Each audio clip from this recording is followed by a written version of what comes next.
Fala, meus jovens, sejam muito bem-vindos a mais uma aula do curso online gratuito. Eu sou o Edu, professor de Biologia, e eu vou acompanhar vocês hoje nessa aula sobre origem da vida. Antes de começar, eu quero, como sempre, te convidar a se inscrever no canal, clicando aqui, e dessa forma você acompanha todo o nosso conteúdo. Também, antes de começar, eu quero fazer um aviso aqui. Origem da vida é um tema que costuma gerar discussões bastante calorosas. Isso porque durante séculos e milênios até, esse foi um assunto que teve dentro do campo das crenças e principalmente da religião. E só por volta do século XIX que se começou a inserir esse assunto dentro do campo dos testes e da ciência. Por isso eu acho natural que ainda hoje as discussões sobre isso ainda estejam bastante baseadas em crenças. Mas como o objetivo dessa aula é só apresentar as teorias e correntes de pensamento sobre a origem da vida, ninguém precisa ficar com discussão aqui embaixo nos comentários. Certo? Combinado isso, vamos ver as teorias sobre a origem do primeiro ser vivo. Quando eu entro numa sala de aula e pergunto o que os alunos conhecem sobre a origem da vida, é bem comum eu ouvir de alguns dois tipos de resposta. Uma é o Big Bang e a outra é o macaco. Cuidado! Big Bang é a teoria sobre a origem do universo. Não é disso que a gente vai falar aqui. E macaco, eu imagino que a pessoa esteja falando da origem do ser humano. Também não é disso que a gente vai falar aqui. A gente vai falar sobre a origem do primeiro ser vivo. A primeira corrente de pensamento sobre isso, e a que durou mais tempo, foi a da geração espontânea, ou da abiogênese. O defensor mais famoso dessa teoria era Aristóteles, que falou sobre isso há mais de 2000 anos. E ela foi aceita até meados do século XIX. A abiogênese, então, ou geração espontânea, é a corrente que acredita que a vida tem uma origem não biológica. Ela soa bastante estranha para a gente hoje, mas ela era muito natural para as pessoas que viviam nessa época. E por que eu digo que ela parece estranha para a gente hoje? A base dela era que coisas não vivas tinham um princípio vital.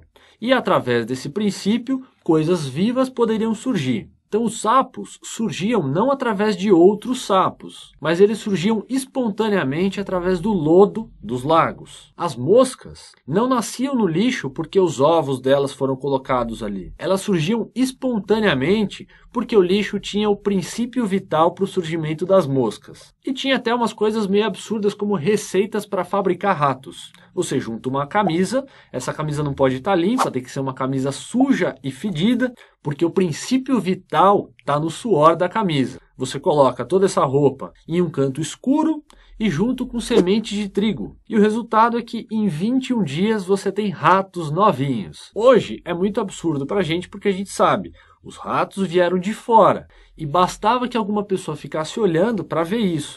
Mas o que faltava era essa noção de controle, de metodologia científica. E era assim que as pessoas viam o mundo. Tudo aquilo era natural para as pessoas da época e ninguém contestava nada. Até que surge um italiano chamado Francesco Redi, que ouve dizer que caçadores evitam que moscas pousem sobre a carne que eles acabaram de caçar. Isso faz com que a carne dure mais sem o surgimento de larvas. Ele para pensar naquilo e percebe que as larvas não surgem espontaneamente na carne, como se acreditava na época. Elas aparecem ali porque as moscas colocam ovos sobre aquela carne. Só que não bastava ele perceber isso daí, ele precisava provar para os outros. Então ele elaborou um experimento. Ele pegou alguns potes e colocou pedaços de carne dentro de cada um.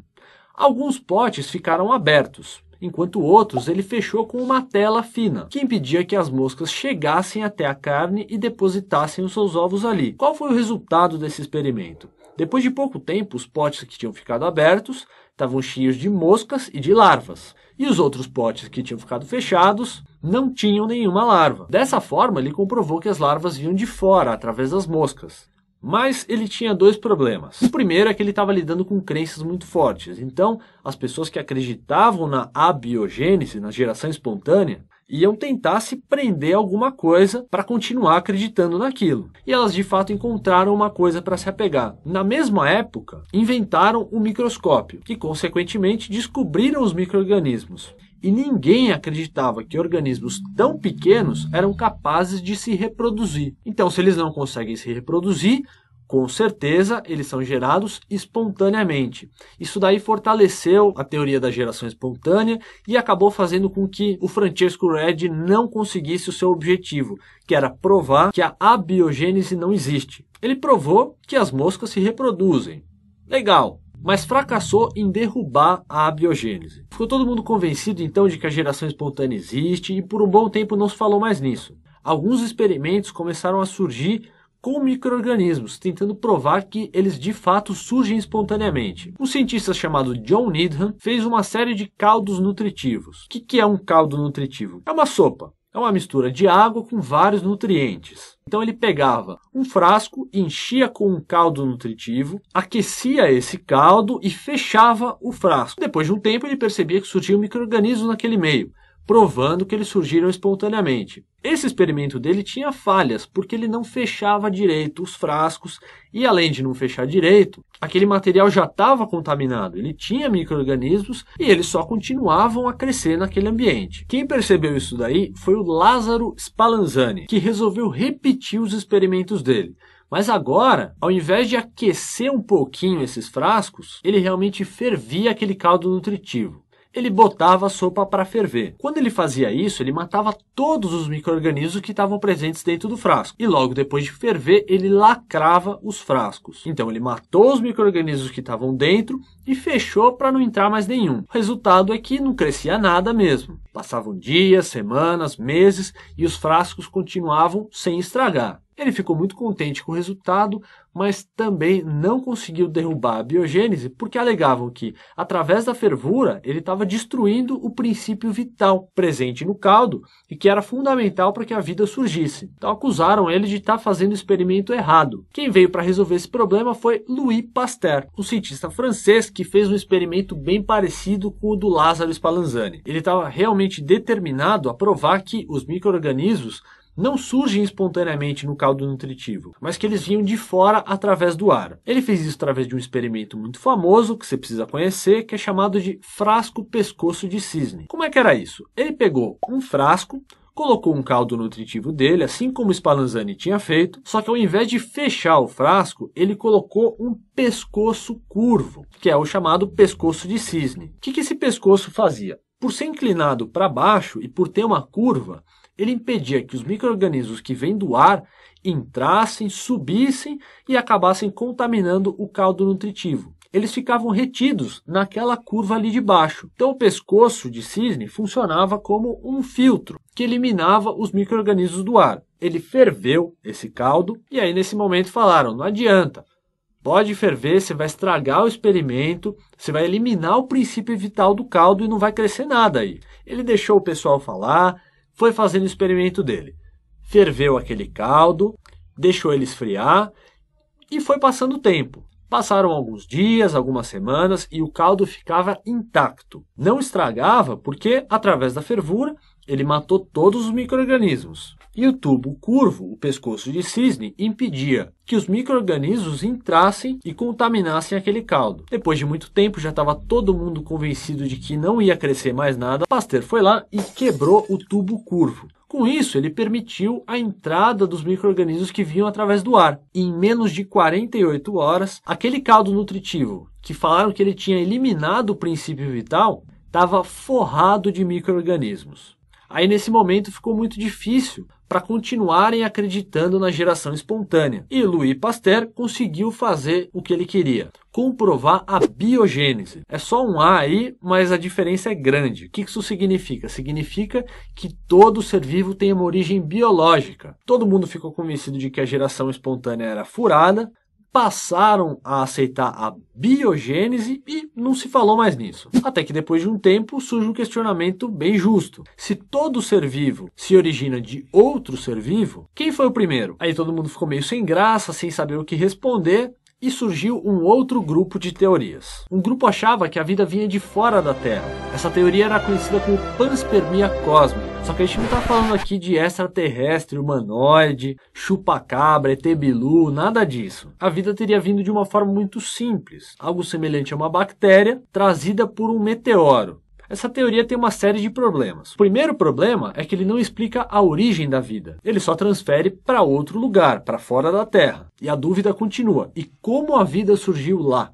Outro problema é que se ela foi trazida através de um meteoro, esse organismo no meio do caminho sofreu ação de muita radiação, de variações de temperatura extremas, e a hora que chegou na Terra, ele ainda teve que resistir ao impacto do meteoro, que é enorme, causa tsunami, causa extinção de dinossauro, causa um monte de efeito no planeta inteiro. E essa bactéria que estava lá no centro de tudo isso tem que ter sobrevivido. É uma hipótese meio absurda, então não dá para considerar isso como sendo uma hipótese viável. Então assume-se o seguinte: a vida surgiu no planeta Terra. E se ela começou aqui, a gente vai ter que identificar, mapear qual o cenário desse acontecimento. Como é que era a Terra naquela época? A Terra era uma rocha muito quente, instável, cheia de vulcões ativos, não tinha um céu azul, uma paisagem bonita como a gente conhece hoje. A atmosfera era composta por vapor de água, hidrogênio, metano e amônia. A amônia é aquele gás que é liberado na decomposição da urina. É aquilo que faz um banheiro ficar fedido. E o metano é aquele gás que é produzido na digestão dos animais. Ou seja, o planeta Terra parecia um banheiro químico depois do carnaval.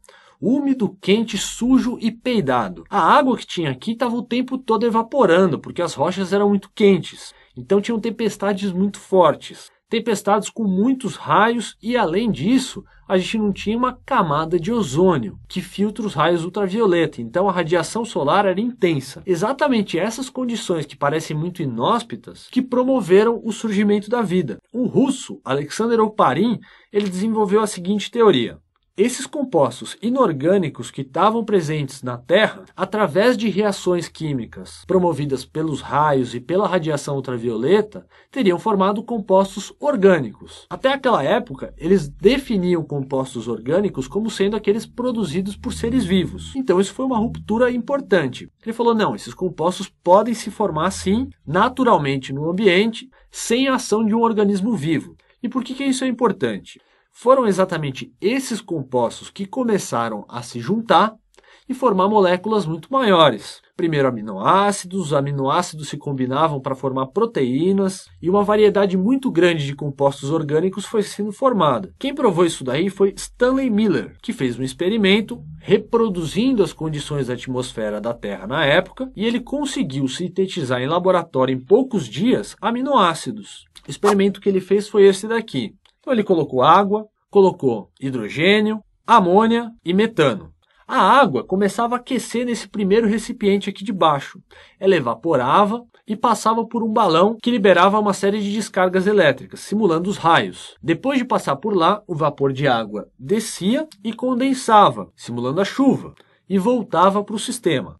Em uma semana, essa água começou a ficar com uma cor amarronzada. E quando pegaram para analisar esse material, viram que tinha uma série de compostos orgânicos, entre eles aminoácidos. E isso provou que compostos orgânicos podem ter se formado nessas condições da Terra primitiva. Segundo Oparin, todos esses compostos, quando começavam a se juntar, formavam estruturas muito complexas, chamadas de coacervados.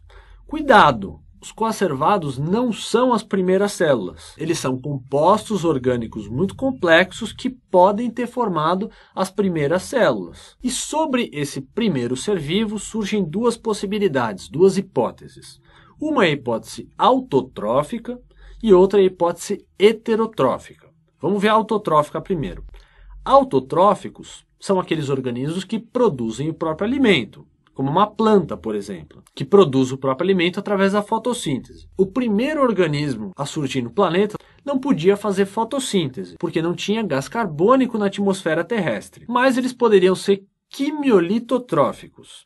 Nome difícil, né? O que isso significa? Significa que é um organismo que consegue tirar a energia dele através das rochas, que são materiais inorgânicos, muito abundantes na Terra na época. O problema dessa teoria é que, para fazer isso, o primeiro organismo vivo do planeta teria que ter um metabolismo bastante complexo. E é de bom senso imaginar que o primeiro organismo era bastante simples. Então é bem provável que ele fosse um heterótrofo. Então vamos ver a hipótese heterotrófica. Heterótrofos são seres vivos que não produzem o próprio alimento. Eles precisam se alimentar de outro ser vivo. Agora, o primeiro ser vivo se alimentava de quem?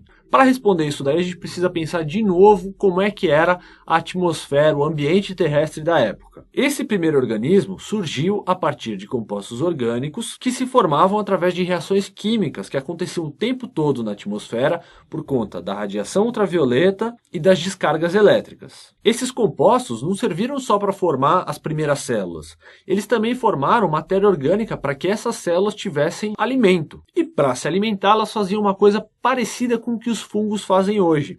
Eles realizavam fermentação. Aí vem uma coisa interessante. A fermentação tem um resíduo, que é o gás carbônico. E como eram muitas células distribuídas pelo planeta e liberando gás carbônico, esse gás começou a se acumular na atmosfera. Então, nesse ponto, como é que estava o planeta? Ele continuava com chuvas torrenciais, verdadeiras tempestades com muitos raios. Como ainda não tinha camada de ozônio, a radiação ultravioleta ainda era intensa e por isso continuava se formando matéria orgânica. Em um ambiente tão inóspito como esse, as primeiras células, que eram muito simples, acabavam não se reproduzindo direito. Elas cometiam erros nesse processo de cópia. E por isso muitas dessas primeiras células acabavam morrendo. Mas outras podiam se beneficiar desses erros. É como se fosse um artista tentando copiar um quadro. Só que esse artista é meio ruim. Então, cada vez que ele leva o pincel até uma tela para copiar um quadro, sai uma coisa diferente. Nunca sai uma cópia exata daquele quadro que ele está tentando copiar. Era mais ou menos essa a situação das primeiras células. Elas tentavam se reproduzir, mas nunca saía uma coisa exatamente igual àquela que deu origem a elas. Por um ponto, isso é ruim, porque os erros acabam trazendo problemas e as células morrem. Por outro lado, é muito bom. Assim como o artista que cada vez que pinta um quadro sai uma coisa nova, ele está criando coisas, as células também. Cada vez que elas se reproduziam e acontecia um erro, estava criando alguma coisa nova. E num ambiente tão instável como o do planeta Terra daquela época, novidades eram muito bem-vindas. Só que agora tinha uma coisa nova. Tinha CO2, gás carbônico, que estava sendo produzido pelos primeiros micro-organismos, pelos primeiros habitantes do planeta. Esse gás se acumulou na atmosfera e por estar surgindo o tempo todo organismos novos, diferentes, surgiu algum que era capaz de pegar esse gás carbônico e produzir o próprio alimento através da luz. A gente conhece esse processo, as plantas fazem isso e ele é chamado de fotossíntese. Então o surgimento dos fermentadores permitiu o surgimento da fotossíntese, dos autótrofos. E agora a gente já tinha organismos produzindo matéria orgânica no planeta. A gente sabe que a fotossíntese ela também tem um resíduo.